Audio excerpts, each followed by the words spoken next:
We've had a ton of success in the Tunnel of Pain, you know, on other hunts before. This is one of those freakish areas that just draws a tremendous amount of buck activity during the pre-rut when they really start to cover ground.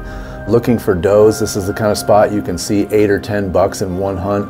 And I've killed, I think 2 bucks here prior. I've already killed out of this spot, exact tree, and Tanner's harvested one as well out of the same tree. It's just been an incredible spot. I've seen a number of great bucks out of this tree, and we're really got high hopes for the day because this is just one of those spots you know you're gonna see a mature buck when you head into the Tunnel of Pain.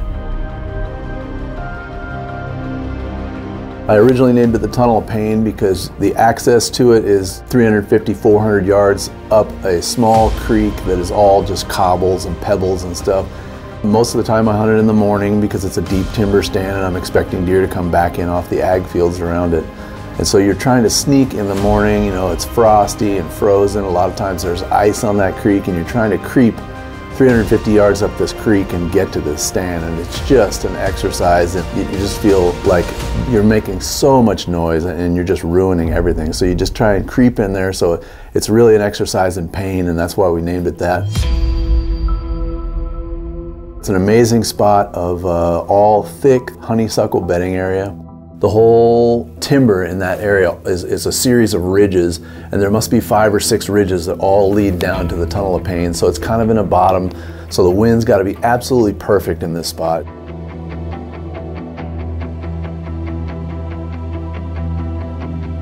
We get all the way up to the stand, and I'm looking up in the stand trying to understand, what am I looking at? And I realize there's this huge oak branch laying next to it and stuff. A giant branch in the night has fallen down and smashed both of these tree stands, and they're just laying flat against the tree. The cables are snapped on both of them. I realize we're not hunting. We're not gonna be able to use this tree today at all. And it's starting to get light and blue light, and I'm just realizing my whole hunt is a bust. And so I'm trying to think, well, what in the heck am I gonna do? You know, this is one of my best spots, one of the spots I really wait all year for this time of the rut stage to hunt, and now it's ruined. What am I gonna do? So Tanner and I spoke briefly about it. We put together a plan, and he offered, I'd had wrist surgery on my wrist and just still wasn't real strong with my wrist, and he offered to climb up and pull those 2 stands and get them out of the tree as best he could. So he did that. We hit him at the base of the tree. We're gonna come back on another day and see if we can rehang 2 brand new stands in the Tunnel of Pain and still make it work. Now it's November 13th, a few days later. Had to wait, didn't have the wind, you know, but now we got southwest winds again. I know I can head into the Tunnel of Pain and give it another try and see if we can get these stands hung. We've got to do it on an afternoon because I just don't feel like we can get these stands hung in the pure, complete darkness and hunt morning like I would like to. And, you know, at the same time we're hanging these stands, we're already putting the scent in the air. We might as well climb in and hunt them. So that's what we're going to do.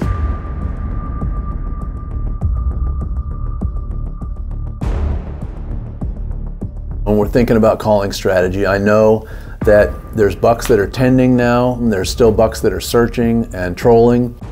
So we do some estrus bleats with the extinguisher, and we're gonna wait and see what happens.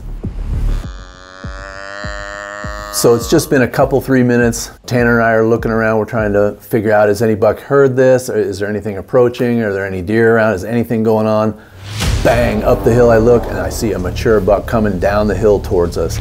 And he's on a trail that I've seen bucks in this area use time and time again, and I know exactly, as soon as I see him, I know exactly where he's headed. There's a main scrape right down below the tree stand at 20 yards, and he's gonna pile right into it.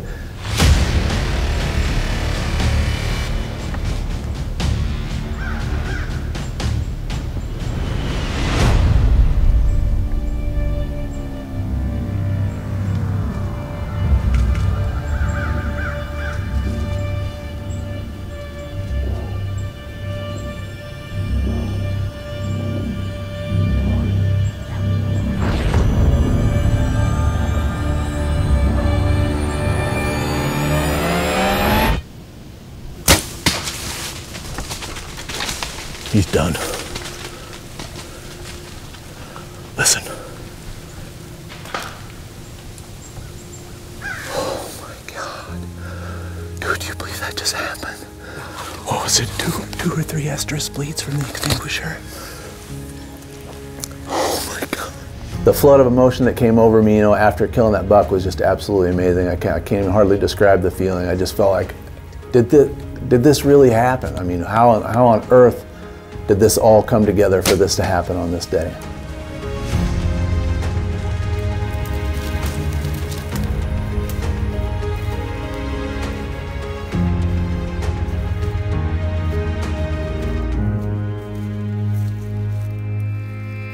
These bucks go through different periods during the season, and when they start to focus on covering ground and looking for does, you want to look for these transition area type stands, hub stands that are in areas where a lot of bucks are going to come maybe from different areas and come through.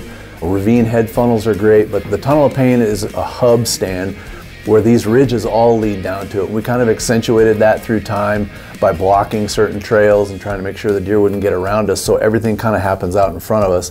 You know, some trails are blocked, other ones I kind of opened up by removing some honeysuckle, and over time this stand has just turned into an absolute monster. When I first hung the tree stand in this spot, it was 3 trees away, and the stand got tuned 3 separate times to get it just right in this area where most of the deer will pass out in front of you and never get behind you. So it's a stand we put a lot of work into, and man, it has paid off over time.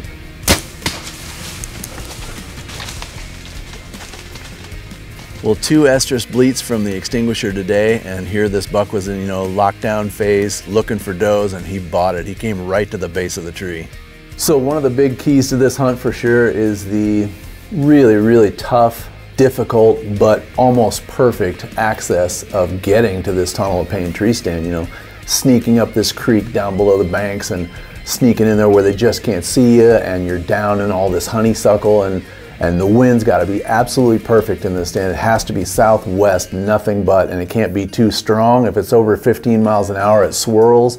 So it's got to be, 5 to 15 mile an hour southwest wind, and got to wait for those right conditions. Make sure that everything is perfect before I head in there, or I just end up blowing it up. So really one of the big keys to the stand is trying to make sure that you've got the best access that you can possibly get. And when you find one of these spots that has almost perfect access, man, it's just absolute gold.